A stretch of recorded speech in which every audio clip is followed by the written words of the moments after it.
All right, one axle to go, the other one to do it. I'm not impacting those these screws because you got to be really careful, and if you end up rounding one off, you're gonna have the time of your life.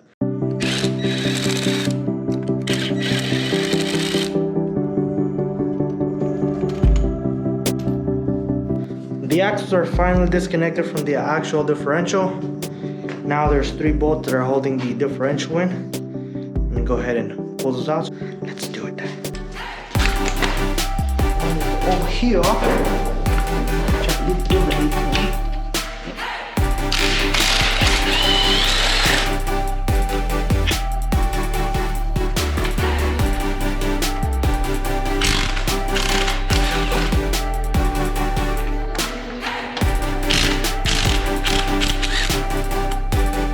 Alright,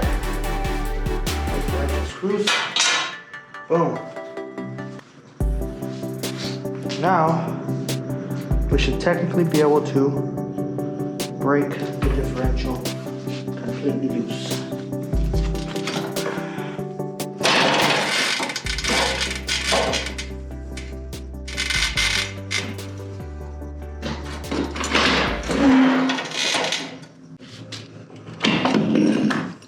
All right, we got the diff out. But she's finally out all the way.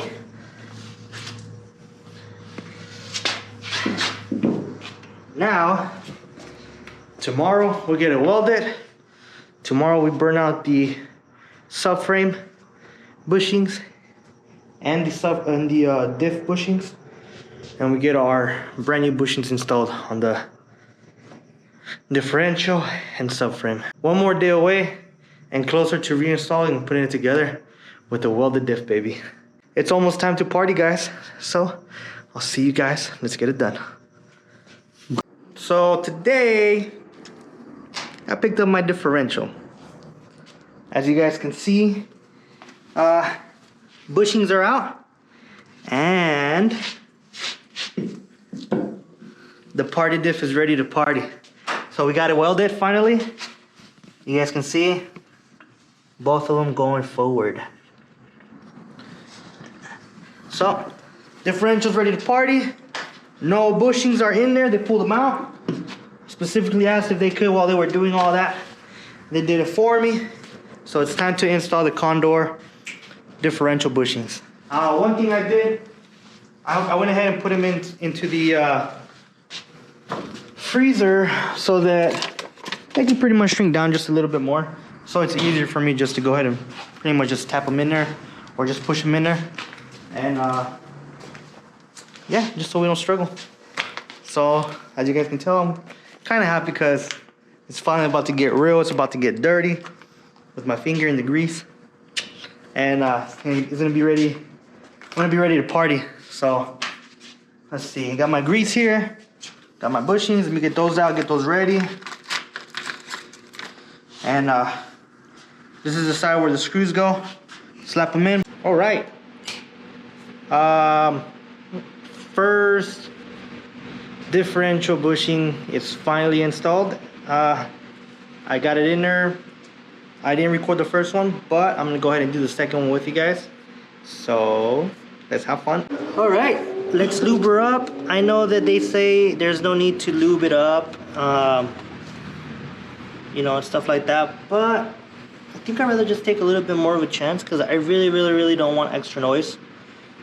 Because again, these are more like not complete solid bushings, but they are one step before you go completely solid aluminum bushings or whatever other bushing materials you guys like to use. All right, bushing was in the freezer, so hopefully it will be a little bit more easier going in.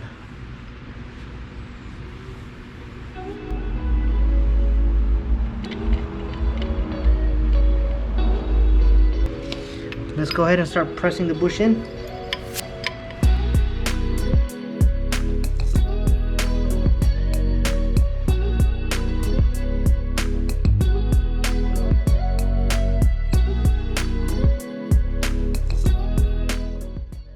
just so you guys know, if you have someone to help you out, I definitely recommend it. It's a lot easier. I have my brother helping me out here, so it's definitely a lot easier.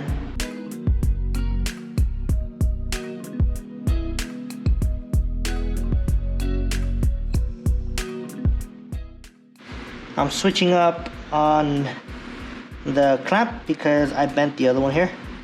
So yeah, putting this one on there.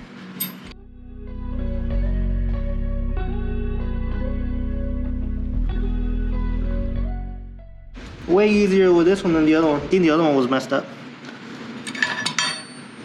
And second differential bushing is in. Can I get an amen? Amen. Ah, finally, long awaited. Yay. We are good to go, guys. They are in first diff bushings I've ever done.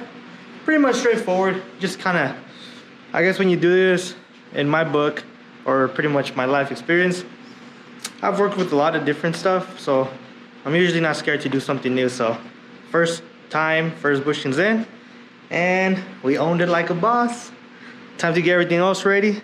When it comes time, let's own the track like a boss. No matter what, let's do it. Oh yeah.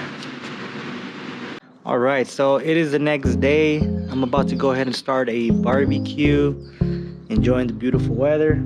Time to burn these subframe mounts out. So let's get the barbecue started.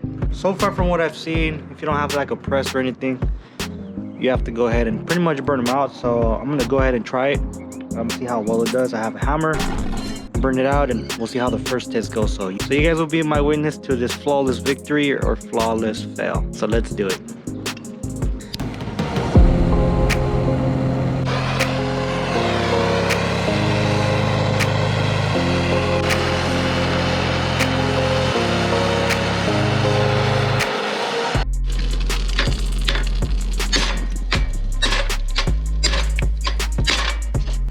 Yeah, there is the first one right there, boys. This works like a charm. I definitely recommend it. Sorry, that was my drink. But there's my first mount right there. Hey, I didn't think it was gonna work that good. So congratulations to those of you that have done it with the torch. I'm gonna go ahead and give a shout out to Mike Lake. I watched his video on it. I didn't expect it to be that quick on a, you know, for it to come out that quick. So thank you, and a quick shout out to him. And if you guys are, you know, enjoying this video, you guys can do the same thing without a press. About 5 minutes, right on point. Let's get it done. Let's go.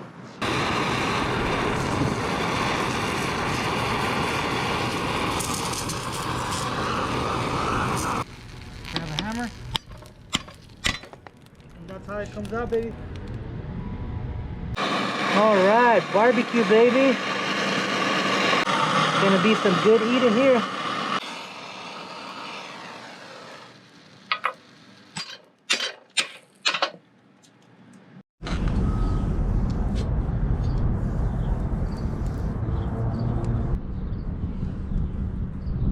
So looks like this one goes on top.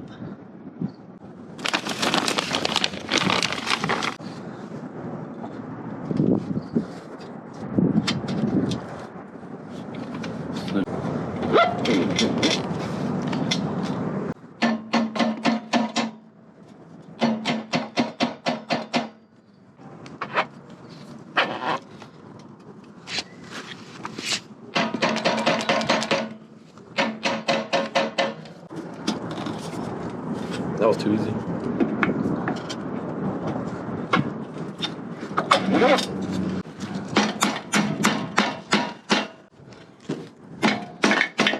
All right, finally, I'm done with the subframe mounts, and we are finally getting the subframe reinforcement plates installed. So if you guys look right now, that is definitely happening right now.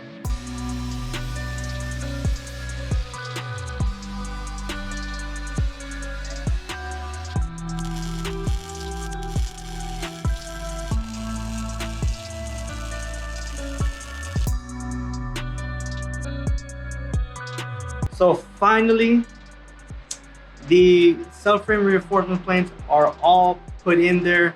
They're all stitched up, ready to roll. Really happy with it because now I can move on to the subframe. That was just like the last step that I was waiting to pretty much before I put my subframe. So last minute, my cousin pulled through. She got her husband to come and weld up my reinforcement plates. So thank you to my cousin. Thank you to her husband. Because of them, I'm able to get my job done so that I can get ready pretty much for the drift event, which is in about 1 or 2 more days. So now I got a time crunch. Well, I gotta put the subframe with the differential and everything back in there, tighten it up, make sure that everything is pretty much done and set. You know, like I said, everything here is ready to roll. Now it's just time to get to work. So definitely that's all I needed.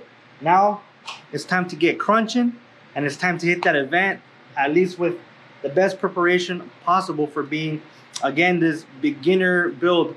Like I said, I broke it down pretty much on what I spent, where I'm at now. So this is definitely a very, very good beginner build. I am not even touching the overhead of what it should be. So I'm really happy with where I'm at right now and how much money I've been spending on the car. So definitely, I recommend it. I recommend you guys do this as I'm doing it because you're gonna be taking everything off. So you might as well knock it out, do it, do your subframe bushings. There's no way around it when you're dealing with a 20-some-year-old, 30-year-old car. You know, you don't want that stuff to crack your chassis, which could be a possibility. Everything's good here. So excited, let's do it, let's own it, baby.